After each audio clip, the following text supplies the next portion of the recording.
प्यारे विद्यार्थियों सत श्री अकाल। अज दे ऑनलाइन लैक्चर सीरीज़ दे विच तुहाडा स्वागत है। अज असी भारत दे राष्ट्रीय दलों बारे जाणांगे। हुण तक 8 राष्ट्रीय राजनीतिक दल हैं जिन्हां नूं भारतीय चोण आयोग ने राष्ट्रीय राजनीतिक दल के रूप में मानता दी है। तो साडे सिलेबस दे विच सिर्फ 4 ही राजनीतिक दल हैं, उन्हां दे बारे दे विच असीं पढ़ना है। उन्हां दे विचों एक दल भारतीय सामवादी दल मार्क्सवादी है। अज असीं इस राजनीतिक दल दे बारे दे विच पढ़ांगे। इसकी स्थापना कदों हुई, इसका चोण निशान, इसके कार्यक्रम अते नीतियां, इसदियां चोण प्राप्तियां। तो आओ शुरू करते हाँ अज का ये लैक्चर, जिहदे विच असीं पढ़ांगे भारत का सामवादी दल मार्क्सवादी। भारतीय सामवादी दल मार्क्सवादी दो दल हैं, भारतीय सामवादी दल अते दूसरा है भारतीय सामवादी दल मार्क्सवादी। अज असीं भारतीय सामवादी दल मार्क्सवादी बारे पढ़ांगे। इस दल का जन्म किवें होया? 1964 विच भारतीय सामवादी दल दो धड़ियां विच वंडिया गया। अर्थात जिहड़े दो दलों की गल कीती है वो दल पहलां एक ही सी, बाद विच उसकी दो धड़ियां विच वंड हो गई ते उन्हां विचों एक भारतीय सामवादी दल के नाम नाल चलदा है अते दूसरा नवां धड़ा भारतीय सामवादी दल मार्क्सवादी के नाम नाल रजिस्टर होया। इस वंड के कारण ही भारतीय सामवादी दल मार्क्सवादी का जन्म होया। भारतीय सामवादी दल की स्थापना 1924 विच हुई सी। भारत की सुतंत्रता मगरों इस दल के नेतावां विच विचारां दे परस्पर अंतर पैदा हो गए सन। ये अंतर ही इस दल की फुट का कारण बने सन। इस दल के नेतावां दी विचारां विच मुख अंतर कांग्रेस प्रति इस दल दियां दृष्टिकोण जां विहार संबंधी सी। पंडित जवाहर लाल नेहरू समाजवाद के श्रद्धालु सन अते वो विश्व दियां सारियां बुराइयां दा हल समाजवाद विच समझदे सन। पंडित नेहरू ने भारत नूं समाजवादी दिशा प्रदान करन संबंधी विचार प्रगटाया सी अते 1965 विच कांग्रेस ने भारत विच समाजवादी नमूना स्थापित करन संबंधी प्रस्ताव भी पास कर दिता सी। अर्थात जिहड़ा सामवादी दल है वह कांग्रेस के प्रति उन्हां दा की दृष्टिकोण है, इहदे आधार दे उत्ते जिहड़े दल के नेता सी उन्हां दे विच जिहड़ा फुट पई जां अंतर होया। क्योंकि जिहड़ी कांग्रेस सी और कांग्रेस जिहड़े पहले प्रधानमंत्री सन जवाहर लाल नेहरू जी, वो भी समाजवाद के श्रद्धालु सन अते समाजवादी पार्टी के कुछ जिहड़े नेता सी वो कांग्रेस के इस समाजवादी चेहरे ते जां इस समाजवाद के उन्हां दी जिहड़ी नीति सी उहदे विच विश्वास करदे सी ते दूजे कुछ नेता इस दे खिलाफ सन। सामवादी दल का एक धड़ा अजिहा सी जो कांग्रेस नूं समर्थन देण दे पक्ष विच सी। अजिहे धड़े दे लोकां दा विचार सी कि कांग्रेस प्रगतिशील संस्था है अते इस नाल मिल के इस नूं सहयोग दे के भारत विच समाजवाद की स्थापना की जा सकती है। समाजवादी दल का दूजा धड़ा इस विचार नाल सहमत नहीं सी। इस धड़े दे नेता कांग्रेस नूं उद्योगपतियां, जागीरदारां अते पूंजीपतियां दी संस्था मनदे सन। इसलिए ਉਹ ਕਾਂਗਰਸ ਨੂੰ ਸਮਰਥਨ ਦੇਣ ਦੇ ਪੱਖ ਵਿੱਚ ਨਹੀਂ ਸਨ। ਭਾਰਤੀ ਸਾਮਵਾਦੀ ਦਲ ਦੇ ਇਹਨਾਂ ਦੋਹਾਂ ਧੜਿਆਂ ਦੇ ਪਰਸਪਰ ਅੰਤਰ ਉਸ ਸਮੇਂ ਹੋਰ ਵੀ ਜ਼ਿਆਦਾ ਸਪਸ਼ਟ ਹੋ ਗਏ ਜਦੋਂ ਅੰਤਰਰਾਸ਼ਟਰੀ ਪੱਧਰ ਤੇ ਸਾਮਵਾਦੀ ਅੰਦੋਲਨ ਵਿੱਚ ਦੋ ਪ੍ਰਕਾਰ ਦੀਆਂ ਧਾਰਨਾਵਾਂ ਨੇ ਜਨਮ ਲਿਆ ਸੀ। ਸਾਬਕਾ ਸੋਵੀਅਤ ਸੰਘ ਦੇ ਸਾਮਵਾਦੀ ਦਲ ਨੇ ਇਹ ਘੋਸ਼ਣਾ ਕੀਤੀ ਸੀ ਕਿ ਸਮਾਜਵਾਦ ਦੀ ਸਥਾਪਨਾ ਸੰਵਿਧਾਨਕ ਸਾਧਨਾਂ ਦੁਆਰਾ ਵੀ ਕੀਤੀ ਜਾ ਸਕਦੀ ਹੈ, ਕਿਉਂਕਿ ਜਿਹੜਾ ਸਾਬਕਾ ਸੋਵੀਅਤ ਸੰਘ ਸੀ ਉਹ ਮੁੱਖ ਤੌਰ ਤੇ ਇਸ ਵਿਚਾਰਧਾਰਾ ਦਾ ਪ੍ਰਚਾਰਕ ਸੀ।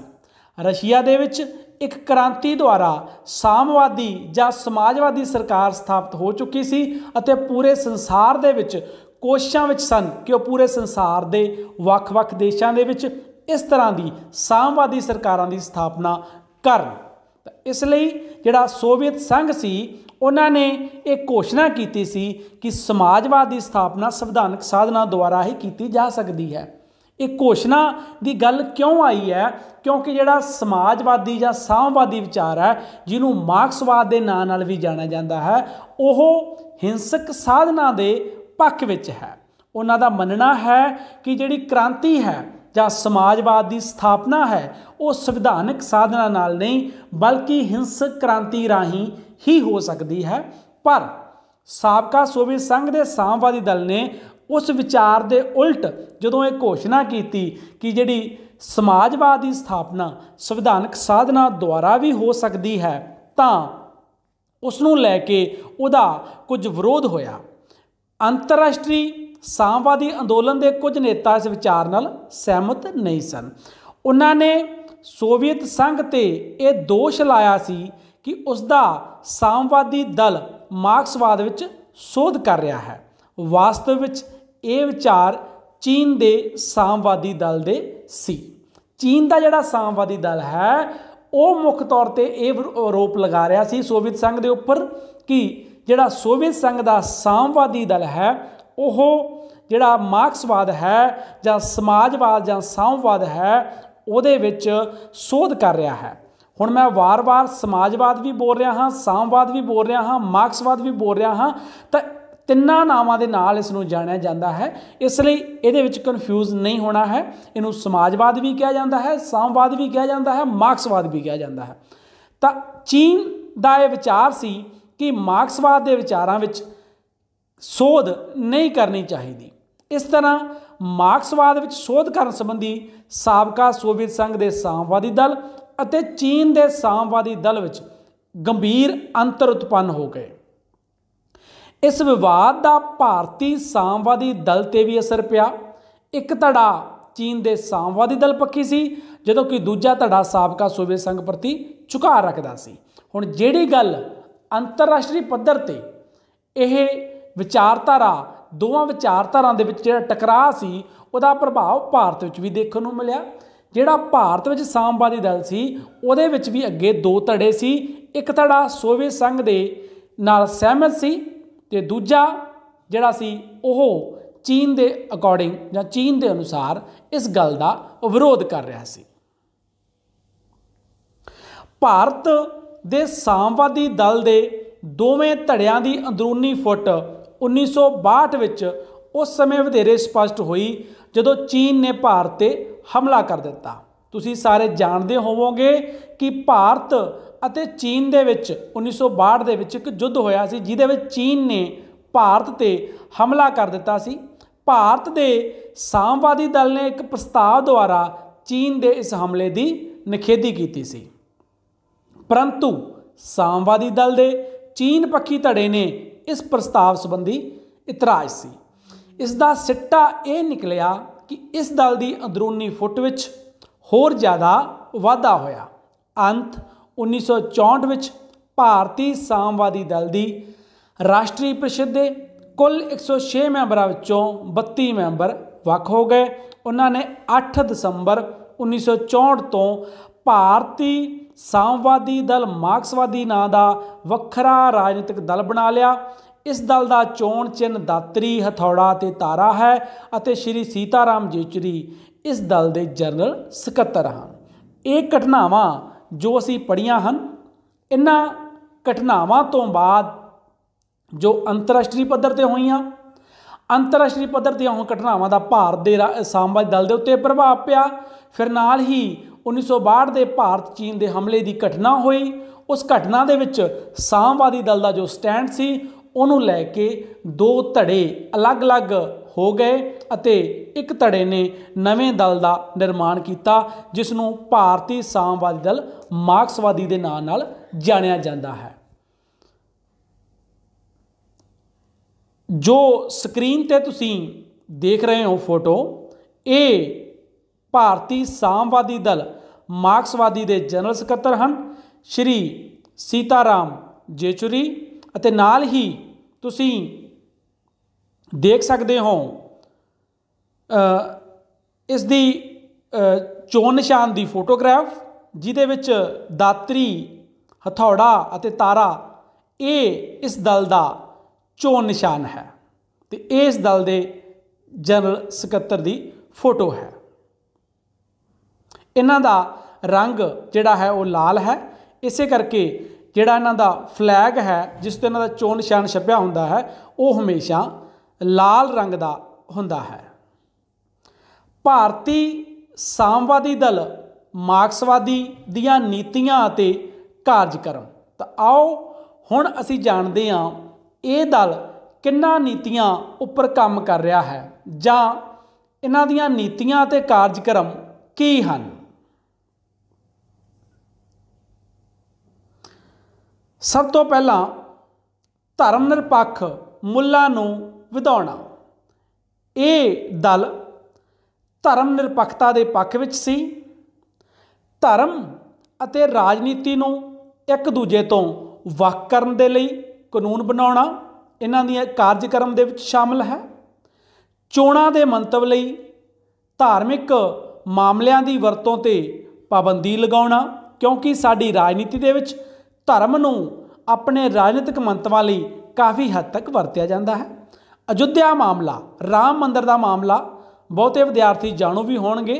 भारत दे विच एक मंदिर है जिसका मामला तुसी आम ही चोणां वेले सुणदे हो, जिथे मस्जिद बना दी गई और इतिहासिक हवालियां के अनुसार उत्थे पहला राम मंदिर सी और ये विवाद काफ़ी लंबे समय तो भारतीय चोणां दा मुद्दा बनया होया है। उस मामले ते इस पार्टी का स्टैंड है कि अयोध्या मामले नूं न्यायिक अर्थात अदालतां द्वारा हल किया जा सकता है। इस तो बाद आ गया जी संघात्मक व्यवस्था नूं मजबूती। आर्थिक अते राजनीतिक खेत्रां नूं विच राज्यां नूं वधेरे शक्तियां जिहड़े राज है क्योंकि साडा संघी ढांचा है, संघ ढांचे दे विच केंद्र कोल अलग शक्तियां हैं और कुछ शक्तियां राज्यां कोल हैं अर्थात शक्तियां दी वंड हुई है। तो ये दल राजनीतिक अते आर्थिक खेत्र विच राज्यां नूं ज़्यादा शक्तियां प्रदान करने के हक विच है। राज्यां नूं आर्थिक वित्ती अते प्रशासनिक खेत्र विच वध अधिकार प्रदान करने के लिए संविधानक सोधां करनियां। अंतरराज परिषद नूं होर मजबूत बनाउणा। अंतरराज परिषद जिहड़ी शक्तियां दी वंड अते होर संघ अते राज्यां दे संबंधां संबंधी अपनियां जिहड़ियां गाइडलाइनस जां हदायतां जारी करती है। योजनाबंदी के खेत्र विच राष्ट्रीय विकास परिषद नूं वधेरे अधिकार देना। अनुच्छेद 370 इहदा मामला भी तुसीं हुणे सुनिया होएगा। 370 विच सोध करके जम्मू ते कश्मीर नूं वध तो वध स्वाधीनता देना। उत्तरी पूर्वी खेत्र के विकास लई विशेष व्यवस्था करनी। अगे आ गया जी विदेश नीति। गुट निरपक्ष अंदोलन नूं मुड़ सुरजीत करने लई यतन करना। संयुक्त राष्ट्र अते सुरक्षा परिषद का लोकतंत्रीकरण करना। चीन नाल संबंध सुधारन प्रति विशेष ध्यान देना। रूस नाल निकटवर्ती संबंध स्थापित करना। भारत रूस अते चीन विच चंगे संबंध विकसित करने लई विशेष ਯਤਨ ਕਰਨਾ, क्योंकि ਜਿਹੜੀਆਂ ਸਾਮਵਾਦੀ ਸਰਕਾਰਾਂ ਨੇ ਜਾਂ ਤਾਂ ਉਹ रूस ਦੇ ਵਿੱਚ ਹੈ जो पहला सोवियत संघ ਹੁੰਦਾ ਸੀ, ਹੁਣ ਉਹ 1991 ਤੋਂ ਬਾਅਦ रूस है, और ਜਾਂ चीन ਦੇ ਵਿੱਚ ਸਾਮਵਾਦੀ ਸਰਕਾਰ है, कुछ होर देशों में भी ने, पर मुख्य तौर पर ये दो वड्डे देश हैं जिथे सामवादी सरकारां हैं। इसलिए ये दल भारत के इन्हां देशों के नाल चंगे संबंधां लई काम करना चाहुंदा है जां विशेष यतन करना चाहुंदा है। पाकिस्तान नाल चंगे संबंध स्थापित करना दे उद्देश नाल दोनों देशों विच सभ्याचारक ਅਤੇ ਵਪਾਰਕ ਸੰਬੰਧਾਂ ਨੂੰ ਉਤਸ਼ਾਹਿਤ ਕਰਨਾ, ਭਾਰਤ ਪਰਮਾਣੂ ਅਪਰਸਾਰ ਸੰਧੀ, ਵਿਆਪਕ ਪ੍ਰਤੀਬੰਧ ਰੋਕ ਸੰਧੀ ਜਿਹੀ ਭੇਦਭਾਵਪੂਰਨ ਸੰਧੀ ਉੱਤੇ ਦਸਤਖਤ ਕਰਨਾ, ਦੱਖਣੀ ਏਸ਼ੀਆਈ ਦੇਸ਼ਾਂ ਦੇ ਨਾਲ ਸੰਬੰਧਾਂ ਵਿੱਚ ਸੁਧਾਰ ਕੀਤੇ ਜਾਣ ਅਤੇ ਉਸ ਨੂੰ ਮਜ਼ਬੂਤ ਕਰਨ ਅਤੇ ਸਾਰਕ ਪੱਧਰ ਉੱਤੇ ਸਹਿਯੋਗ ਨੂੰ ਵਧਾਉਣ ਲਈ ਕਦਮ ਚੁੱਕੇ ਜਾਣ। ਆਰਥਿਕ ਨੀਤੀਆਂ। ਭਾਰਤੀ ਸਾਮਵਾਦੀ ਦਲ ਮਾਰਕਸਵਾਦੀ ਦੀਆਂ ਆਰਥਿਕ ਨੀਤੀਆਂ ਕੀ ਹਨ? ਭੂਮੀ ਸੁਧਾਰ, ਭੂਮੀ ਰਿਕਾਰਡਾਂ ਨੂੰ ਸਹੀ ਕਰਨਾ, ਕਾਸ਼ਤਕਾਰਾਂ ਨੂੰ ਸੁਰੱਖਿਆ ਪ੍ਰਦਾਨ ਕਰਨਾ, ਰਜਵਾੜਾ ਸ਼ਾਹੀ ਦੇ ਅੰਸ਼ਾਂ ਨੂੰ ਖਤਮ ਕਰਨਾ, ਕਿਉਂਕਿ ਭਾਰਤੀ ਸਾਮਵਾਦੀ ਦਲ ਵਰਗ ਪ੍ਰਣਾਲੀ ਜਾਂ ਆਰਥਿਕ ਲੁੱਟ ਖਸੁੱਟ ਦੇ ਖਿਲਾਫ ਹੈ। ਇਸਤਰੀਆਂ ਲਈ ਸੰਯੁਕਤ ਪੱਟੇ ਜਾਰੀ ਕਰਨਾ, ਖੇਤੀਬਾੜੀ ਦਾ ਵਿਕਾਸ, ਵਿਦੇਸ਼ੀ ਕੰਪਨੀਆਂ ਨੂੰ ਖੇਤੀਬਾੜੀ ਦੀ ਭੂਮੀ ਵੇਚਣ ਦੀ ਮਨਾਹੀ ਕਰਨੀ, ਖੇਤੀਬਾੜੀ ਦਾ ਆਧੁਨਿਕੀਕਰਨ ਕਰਨਾ, ਸਿੰਚਾਈ ਸਹੂਲਤਾਂ ਦੀ ਵੱਧ ਤੋਂ ਵੱਧ ਵਿਵਸਥਾ ਕਰਨੀ, ਛੋਟੇ ਕਿਸਾਨਾਂ ਅਤੇ ਕਾਸ਼ਤਕਾਰਾਂ ਦੇ ਲਈ ਸਹੂਲਤਾਂ ਪ੍ਰਦਾਨ ਕਰਨਾ। ਅੱਗੇ ਹੈ ਜੀ ਉਦਯੋਗ। ਮਨੁੱਖੀ ਜੀਵਨ ਦੀਆਂ ਮੁੱਢਲੀਆਂ ਲੋੜਾਂ ਦੀ ਪੂਰਤੀ ਲਈ ਜਨਤਕ ਖੇਤਰ ਦੀ ਭੂਮਿਕਾ ਨੂੰ ਉਤਸ਼ਾਹਿਤ ਕਰਨਾ, ਭਾਰਤ ਵਿੱਚ ਵਿਦੇਸ਼ੀ ਪੂੰਜੀ ਲਗਾਏ ਜਾਣ ਦੀਆਂ ਪ੍ਰਥਮਤਾਵਾਂ ਨੂੰ ਨਿਸ਼ਚਿਤ ਕਰਨਾ, ਵਿਦੇਸ਼ੀ ਕੰਪਨੀਆਂ ਦੁਆਰਾ ਭਾਰਤੀ ਕੰਪਨੀਆਂ ਨੂੰ ਆਪਣੇ ਹੱਥਾਂ ਵਿੱਚ ਲੈਣ ਦੀ ਪ੍ਰਕਿਰਿਆ ਨੂੰ ਰੋਕਣਾ, ਕਿਉਂਕਿ ਇਹ ਸਾਮਵਾਦੀ ਦਲ ਦੀ ਮੁੱਖ ਨੀਤੀਆਂ ਦੇ ਵਿੱਚ ਸ਼ਾਮਲ ਹੈ ਕਿ ਜਿਹੜਾ ਪ੍ਰਾਈਵੇਟਾਈਜੇਸ਼ਨ ਨਿੱਜੀਕਰਨ 'ਚ ਵਾਧਾ ਹੋ ਰਿਹਾ ਉਹਨੂੰ ਰੋਕਿਆ ਜਾਵੇ। ਵਿਸ਼ਵ ਵਪਾਰ ਸੰਗਠਨ ਦੀਆਂ ਨੀਤੀਆਂ ਤੋਂ ਭਾਰਤੀ ਹਿੱਤਾਂ ਦੀ ਸੁਰੱਖਿਆ ਨੂੰ ਯਕੀਨੀ ਬਣਾਉਣਾ। ਵਿੱਤੀ ਖੇਤਰ। ਬੀਮਾ ਖੇਤਰ ਦਾ ਨਿੱਜੀਕਰਨ ਨਾ ਕੀਤਾ ਜਾਵੇ, ਬੀਮਾ ਖੇਤਰ ਵਿੱਚ ਵਿਦੇਸ਼ੀ ਕੰਪਨੀਆਂ ਦੇ ਪ੍ਰਵੇਸ਼ ਦੀ ਆਗਿਆ ਨਾ ਦਿੱਤੀ ਜਾਵੇ, ਬੈਂਕਾਂ ਦੇ ਨਿੱਜੀਕਰਨ ਦੀ ਪ੍ਰਵਿਰਤੀ ਨੂੰ ਰੋਕਿਆ ਜਾਵੇ, ਜਮਾਕਰਤਾਵਾਂ ਦੇ ਹਿੱਤਾਂ ਦੀ ਸੁਰੱਖਿਆ ਨੂੰ ਯਕੀਨੀ ਬਣਾਉਣ ਦੇ ਲਈ ਗੈਰ ਬੈਂਕ ਵਿੱਤੀ ਕੰਪਨੀਆਂ ਦੀ ਕਾਰਜ ਪ੍ਰਣਾਲੀ ਨੂੰ ਨਿਯਮਿਤ ਕੀਤਾ ਜਾਵੇ। ਇਹ ਸਨ ਭਾਰਤੀ ਸਾਮਵਾਦੀ ਦਲ ਦੀਆਂ ਵਿੱਤੀ ਖੇਤਰ ਦੇ ਵਿੱਚ ਨੀਤੀਆਂ। ਇਸ ਤੋਂ ਬਾਅਦ ਕੀਰਤੀ ਸ਼੍ਰੇਣੀ ਦੇ ਅਧਿਕਾਰ।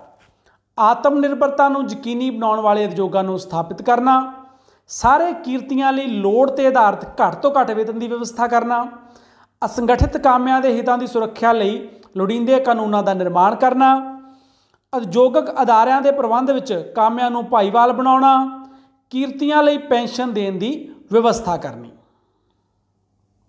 ਇਸ ਤੋਂ ਬਾਅਦ ਹੈ ਇਸਤਰੀਆਂ ਲਈ ਨੀਤੀਆਂ ਅਤੇ ਕਾਰਜਕ੍ਰਮ। ਇਸਤਰੀਆਂ ਦੇ ਲਈ ਪੁਰਖਾਂ ਦੇ ਸਮਾਨ ਅਧਿਕਾਰਾਂ ਦੀ ਵਿਵਸਥਾ ਕਰਨੀ ਅਤੇ ਇਸ ਸੰਬੰਧੀ ਕਾਨੂੰਨਾਂ ਤੇ ਸੰਵਿਧਾਨਕ ਸੁਰੱਖਿਆ ਨੂੰ ਯਕੀਨੀ ਬਣਾਉਣਾ। ਵਿਧਾਨ ਮੰਡਲਾਂ ਵਿੱਚ ਕੁੱਲ ਸਥਾਨਾਂ ਦਾ 1/3 ਭਾਗ ਇਸਤਰੀਆਂ ਲਈ ਰਾਖਵਾਂ ਕਰਨਾ, ਇਸਤਰੀਆਂ ਲਈ ਰੁਜ਼ਗਾਰ ਦੇ ਵੱਧ ਤੋਂ ਵੱਧ ਅਵਸਰ ਉਪਲਬਧ ਕਰਾਉਣਾ, ਸੰਪत्ति ਵਿੱਚ ਇਸਤਰੀਆਂ ਨੂੰ ਪੁਰਖਾਂ ਦੇ ਸਮਾਨ ਅਧਿਕਾਰ ਦੇਣਾ। ਅੱਗੇ ਆ ਗਿਆ ਜੀ ਦਲਿਤਾਂ ਅਤੇ ਆਦੀਵਾਸੀਆਂ ਲਈ ਸਮਾਜਿਕ ਨਿਆਂ। ਅਨੁਸੂਚਿਤ ਜਾਤੀਆਂ ਅਤੇ ਅਨੁਸੂਚਿਤ ਕਬੀਲਿਆਂ ਵਿਰੁੱਧ ਹੁੰਦੇ ਅਤਿਆਚਾਰਾਂ ਨੂੰ ਰੋਕਣ ਲਈ ਸਖਤ ਕਾਰਵਾਈ ਕਰਨਾ। ਅਨੁਸੂਚਿਤ ਜਾਤੀਆਂ ਅਨੁਸੂਚਿਤ ਕਬੀਲਿਆਂ ਲਈ ਰਾਖਵੇਂ ਰੱਖੇ ਗਏ ਸਥਾਨਾਂ ਲਈ ਇਹਨਾਂ ਵਰਗਾਂ ਦੇ ਲੋਕਾਂ ਦੀ ਭਰਤੀ ਨੂੰ ਯਕੀਨੀ ਬਣਾਉਣਾ। ਦੂਜੀਆਂ ਪਛੜੀਆਂ ਸ਼੍ਰੇਣੀਆਂ ਲਈ ਰਾਖਵੇਂ ਕਰਨ ਦੀ ਨੀਤੀ ਨੂੰ ਲਾਗੂ ਕਰਨਾ। ਰਾਖਵੇਂਕਰਨ ਦੀ ਨੀਤੀ ਦਾ ਦਲਿਤ ਈਸਾਈਆਂ ਲਈ ਵਿਸਥਾਰ ਕਰਨਾ, ਆਦੀਵਾਸੀਆਂ ਦੀਆਂ ਭਾਸ਼ਾਵਾਂ ਅਤੇ ਸੱਭਿਆਚਾਰ ਦੇ ਵਿਕਾਸ ਨੂੰ ਯਕੀਨੀ ਬਣਾਉਣਾ। ਅੱਗੇ ਆ ਗਿਆ ਜੀ ਘੱਟ ਗਿਣਤੀਆਂ ਦੇ ਅਧਿਕਾਰ। ਘੱਟ ਗਿਣਤੀਆਂ ਉਹ ਜਿਹੜੀਆਂ ਕਿਸੇ ਵੀ ਆਧਾਰ ਦੇ ਉੱਤੇ ਆਮ ਨਾਲੋਂ ਘੱਟ ਗਿਣਤੀ ਵਿੱਚ ਹੁੰਦੇ ਹਨ, ਜਿਵੇਂ ਧਰਮ ਦੇ ਆਧਾਰ 'ਤੇ ਸਿੱਖ, ਮੁਸਲਿਮ, ਈਸਾਈ ਘੱਟ ਗਿਣਤੀ ਹਨ, ਕਿਉਂਕਿ ਬਹੁ ਗਿਣਤੀ ਸਾਡੇ ਦੇਸ਼ ਵਿੱਚ ਲਗਭਗ 85% ਹਿੰਦੂਆਂ ਦੀ ਹੈ। ਇਸੇ ਤਰ੍ਹਾਂ ਭਾਸ਼ਾ ਦੇ ਆਧਾਰ 'ਤੇ ਘੱਟ ਗਿਣਤੀਆਂ ਹੁੰਦੀਆਂ ਨੇ। ਬਹੁਤ ਵੱਡੇ ਪੱਧਰ 'ਤੇ ਜਾਂ ਬਹੁਤ ਗਿਣਤੀ ਵਿੱਚ ਲੋਕਾਂ ਦੀ ਜਿਹੜੀ ਭਾਸ਼ਾ ਹੈ ਉਹ ਹਿੰਦੀ ਭਾਸ਼ਾ ਹੈ, ਤਾਂ ਪੰਜਾਬੀ ਅਤੇ ਹੋਰ ਬਹੁਤ ਸਾਰੀਆਂ ਭਾਸ਼ਾਵਾਂ ਘੱਟ ਗਿਣਤੀ ਦੇ ਵਿੱਚ ਆ ਜਾਂਦੀਆਂ ਹਨ। ਉਹਨਾਂ ਦੇ ਲਈ ਇਹ ਰਾਜਨੀਤਿਕ ਦਲ ਕਿਸ ਤਰ੍ਹਾਂ ਦੇ ਕਾਰਜਕ੍ਰਮ ਉਲੀਕਦਾ ਹੈ? ਘੱਟ ਗਿਣਤੀਆਂ ਦੇ ਉਚਿਤ ਅਧਿਕਾਰਾਂ ਦੀ ਸੁਰੱਖਿਆ ਲਈ ਸੰਵਿਧਾਨਕ ਵਿਵਸਥਾਵਾਂ ਲਾਗੂ ਕਰਨਾ, ਘੱਟ ਗਿਣਤੀਆਂ ਵਿਰੁੱਧ ਵਿਤਕਰੇ ਦੀ ਕਾਰਵਾਈ ਨੂੰ ਰੋਕਣਾ, ਵੰਚਿਤ ਘੱਟ ਗਿਣਤੀਆਂ ਲਈ ਵਿਸ਼ੇਸ਼ ਵਿਦਿਅਕ ਸਹੂਲਤਾਂ ਦੀ ਵਿਵਸਥਾ ਕਰਨਾ, ਉਰਦੂ ਭਾਸ਼ਾ ਦੀ ਸੁਰੱਖਿਆ ਕਰਨਾ ਅਤੇ ਉਸ ਨੂੰ ਉਤਸ਼ਾਹਿਤ ਕਰਨਾ। ਇਸ ਤੋਂ ਬਾਅਦ ਆ ਗਿਆ ਭਾਰਤੀ ਸਾਮਵਾਦੀ ਦਲ ਮਾਰਕਸਵਾਦੀ ਦੀਆਂ ਚੋਣ ਪ੍ਰਾਪਤੀਆਂ। ਚਾਹੇ ਭਾਰਤੀ ਸਾਮਵਾਦੀ ਦਲ ਭਾਰਤ ਦੀ ਆਜ਼ਾਦੀ ਤੋਂ ਪਹਿਲਾਂ ਤੋਂ ਹੀ ਭਾਰਤ ਦੇਸ਼ ਦੇ ਵਿੱਚ ਹੋਂਦ ਵਿੱਚ ਹੈ ਔਰ ਇਹ ਵਿਚਾਰਧਾਰਾ ਲਗਾਤਾਰ ਹੁਣ ਤੱਕ ਕਿਤੇ ਨਾ ਕਿਤੇ ਭਾਰਤ ਦੀ ਰਾਜਨੀਤੀ ਨੂੰ ਪ੍ਰਭਾਵਿਤ ਕਰ ਰਹੀ ਹੈ। ਪਰ ਫਿਰ ਵੀ 1991 ਵਿੱਚ ਭਾਰਤੀ ਜਿਹੜਾ ਸੋਵੀਅਤ ਸੰਘ ਹੈ ਉਸ ਦੇ ਟੁੱਟਣ ਤੋਂ ਬਾਅਦ ਪੂਰੇ ਵਿਸ਼ਵ ਦੇ ਵਿੱਚ ਇੱਕ ਯੂਨੀਪੋਲਰ ਦੀ ਸਥਿਤੀ ਪੈਦਾ ਹੋ ਗਈ ਔਰ ਜਿਹੜੀ ਸਾਮਵਾਦੀ ਵਿਚਾਰਧਾਰਾ ਸੀ ਉਸ ਦਾ ਪ੍ਰਵਾਹ ਕਾਫੀ ਹੱਦ ਤੱਕ ਰੁਕ ਗਿਆ ਜਾਂ ਉਸ ਨੂੰ ਠੱਲ ਪੈ ਗਈ।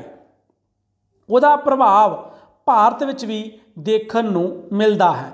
ਚਾਹੇ ਉਸ ਤੋਂ ਪਹਿਲਾਂ ਵੀ ਭਾਰਤ ਵਿੱਚ ਅਜਿਹਾ ਪ੍ਰਵਾਹ ਨਹੀਂ ਸੀ ਇਸ ਵਿਚਾਰਧਾਰਾ ਦਾ, ਜਾਂ ਇਹ ਵਿਚਾਰਧਾਰਾ ਉਸ ਤਰੀਕੇ ਨਾਲ ਪ੍ਰਫੁੱਲਤ ਨਹੀਂ ਹੋਈ, ਪਰ ਫਿਰ ਵੀ ਉਸ ਤੋਂ ਬਾਅਦ ਇਸ ਵਿਚਾਰਧਾਰਾ ਦਾ ਪ੍ਰਭਾਵ ਕਾਫੀ ਘੱਟ ਹੋ ਗਿਆ ਹੈ।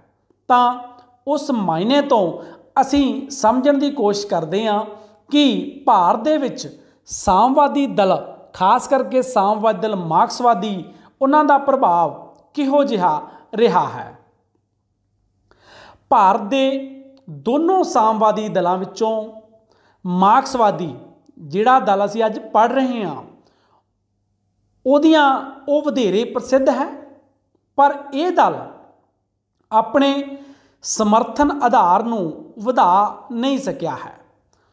1996 ਵਿੱਚ ਜਿਹੜੀਆਂ ਲੋਕ ਸਭਾ ਦੀਆਂ ਚੋਣਾਂ ਹੋਈਆਂ ਸੀ, 11ਵੀਂ ਲੋਕ ਸਭਾ ਦੀਆਂ ਚੋਣਾਂ, ਉਸ ਵਿੱਚ ਇਸ ਦਲ ਨੂੰ 32 ਸਥਾਨ ਪ੍ਰਾਪਤ ਹੋਏ ਸੀ।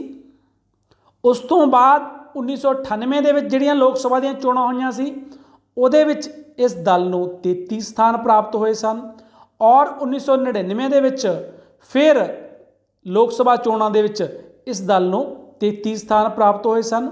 2004 ਵਿੱਚ ਹੋਈਆਂ ਲੋਕ ਸਭਾ ਦੀਆਂ ਚੋਣਾਂ ਵਿੱਚ 43 ਸਥਾਨ ਪ੍ਰਾਪਤ ਕੀਤੇ ਸੀ ਇਸ ਦਲ ਨੇ।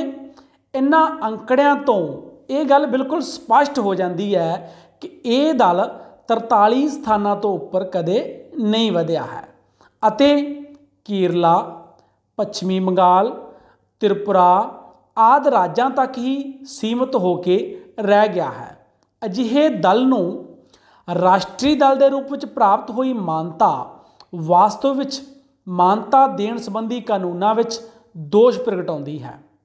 ਭਾਰਤ ਦਾ ਕੋਈ ਵੀ ਸਾਮਵਾਦੀ ਦਲ ਸਰਕਾਰ ਬਣਾਉਣ ਦਾ ਸੁਪਨਾ ਨਹੀਂ ਲੈ ਸਕਦਾ, ਅਰਥਾਤ ਦੋਨੋਂ ਦਲ, ਚਾਹੇ ਉਹ ਭਾਰਤ ਦਾ ਸਾਮਵਾਦੀ ਦਲ ਹੈ ਜਾਂ ਭਾਰਤ ਦਾ ਸਾਮਵਾਦੀ ਦਲ ਮਾਰਕਸਵਾਦੀ ਹੈ, ਉਹਨਾਂ ਦੀ ਜਿਹੜੀ ਲੋਕ ਸਭਾ ਚੋਣਾਂ 'ਚ ਕਾਰਗੁਜ਼ਾਰੀ ਹੈ ਉਹ ਇੰਨੀ ਘੱਟ ਹੈ ਕਿ ਲੰਬੇ ਸਮੇਂ ਦਾ ਪੂਰਾ ਜੇ ਰਿਕਾਰਡ ਵੀ ਘੋਖੀਏ ਤਾਂ ਕਦੇ ਵੀ ਇਹ ਨਹੀਂ ਲੱਗਦਾ ਕਿ ਇਹ ਦਲ ਸੁਤੰਤਰ ਜਾਂ ਕਿਸੇ ਹੋਰ ਤਰੀਕੇ ਦੇ ਨਾਲ ਆਪਣੀ ਸਰਕਾਰ ਸਥਾਪਿਤ ਕਰ ਸਕਦੇ ਹਨ।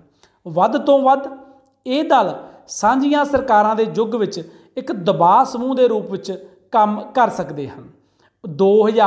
2019 ਵਿੱਚ इस दल नूं 10 स्थान प्राप्त हुए हैं। इस दल की प्रसिद्धि ये जिहड़ी गल है इन्ने घट स्थान प्राप्त होना ये इस दल की प्रसिद्धि दे पतन होने का प्रतीक है। तो इस तरीके दे नाल असीं समझिया कि जिहड़ा भारत का सामवादी दल है वो चाहे यह विचार काफ़ी लंबे समय तो जिहड़ी ये विचारधारा है ये होंद दे विच है और इसकी काफ़ी हद तक जरूरत भी है, क्योंकि भारत दे विच आर्थिक पाड़ा बहुत वड्डा है। अमीर अते गरीब दे विच बहुत ज़्यादा अंतर है और बहुत वड्डी वसों गरीबी की स्थिति दे विच रह रही है, जो वख-वख तरीकों के नाल पूंजीपतियों द्वारा जिन्हां दी मजदूरी की लुट खसुट भी हो रही है। फिर भी भारत वर्गे देश विच इस विचारधारा का प्रफुल्लित ना होना सोचण लई मजबूर करता है। ये सी साडा अज दा टॉपिक भारत का सामवादी दल मार्क्सवादी। असीं इस राजनीतिक दल दीआं चोण प्राप्तियां कार्यक्रम अते नीतियां दे बारे पढ़िया अते नाल ही ये जानने की कोशिश की है कि आने वाले समय विच ये विचारधारा किस तरह पतन वल वध रही है। अर्थात 1964 दे विच सामवादी दल दो धड़ियां विच वंडण तो बाद दोनों राजनीतिक दल अपनी होंद हौली हौली गवा रहे हैं। अर्थात वो लोक सभा दे विच जिहड़ियां उन्हां दी चोण प्राप्तियां वो दिन ब दिन घट रही हैं और राज्यां दे विच जेकर गल करिए तो कुछ ही राज्यां तक सीमित होके ये राजनीतिक दल रह गए हैं। तो भारत वर्गा देश जिथे बहुत वड्डे पद्धर ते आर्थिक असमानता पाई जाती है, जिथे बहुत वड्डे पद्धर ते पूंजीपतियों द्वारा गरीबां का शोषण किया जाता है, उत्थे अजिही विचारधारा का पतन वल वधना, जो विचारधारा समानता के सिद्धांत नूं लागू करना चाहती है जां पूंजीपतियों द्वारा गरीबां के शोषण नूं खत्म करना चाहती है, एक विचारन वाला विषय है। सो उम्मीद है अज दा लैक्चर तुसीं ध्यान नाल सुनिया अते समझिया होवेगा। धन्यवाद, शुक्रिया।